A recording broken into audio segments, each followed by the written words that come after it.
नमस्कार दोस्तों, स्वागत है आप सबका हमारे प्लेटफॉर्म आयुर्वेदा विद श्रवण में, जहां पर हम बात करते हैं शुद्ध आयुर्वेद की।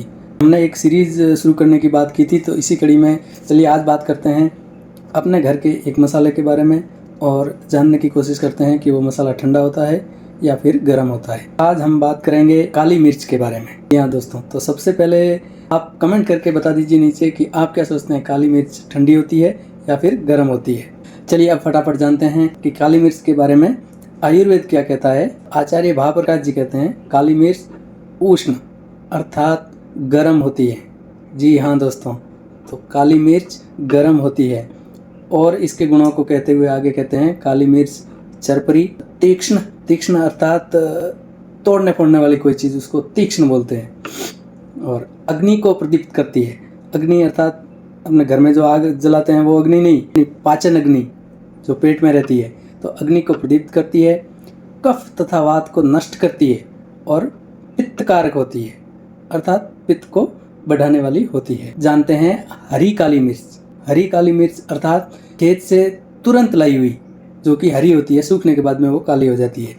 उसके बारे में आचार्य भावप्रकाश क्या कहते हैं, जानने की कोशिश करते हैं। हरी काली मिर्च पाक में मधुर अर्थात कि पचने के बाद इसका रस जो है वो मीठा हो जाता है और किंचित उष्ण। दोस्तों, जहाँ भी किंचित शब्द का प्रयोग होता है संहिताओं में, इसका मतलब होता है जरा सी, मामूली सी, कोई ज़्यादा गर्म नहीं, मतलब किंचित उष्ण होती है और तीक्ष्ण गुणों वाली होती है।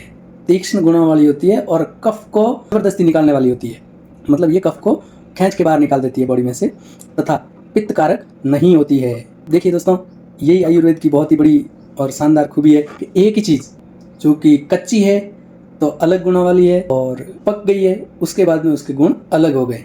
कफ को निकालने वाली होती है तथा पित्त कारक नहीं होती है, मतलब ये पित्त को नहीं बढ़ाती है। तो ये मत है आचार्य भावप्रकाश जी का हरी काली मिर्च के बारे में। दोस्तों, बहुत सारे ऐसे लोग होते हैं जो रेफरेंस के बारे में पूछते हैं, भाई ये जानकारी आपने कहाँ से ली। मैं बताना चाहूँगा दोस्तों कि आयुर्वेद की निघंटु बुकों में जो सबसे प्रसिद्ध और सरल और ईजी मिलने वाली तथा भरपूर जानकारी से लिप्त ये जो बुक है भाव प्रकाश निघंटु, जिनके रचयिता आचार्य भाव मिश्र थे, और उस बुक की मैं ये कटिंग साथ में लगा देता हूँ और आगे से जो भी वीडियो आएगा उसमें आपको ये कटिंग रेफरेंस के लिए हमेशा ही साथ में मिलेगी।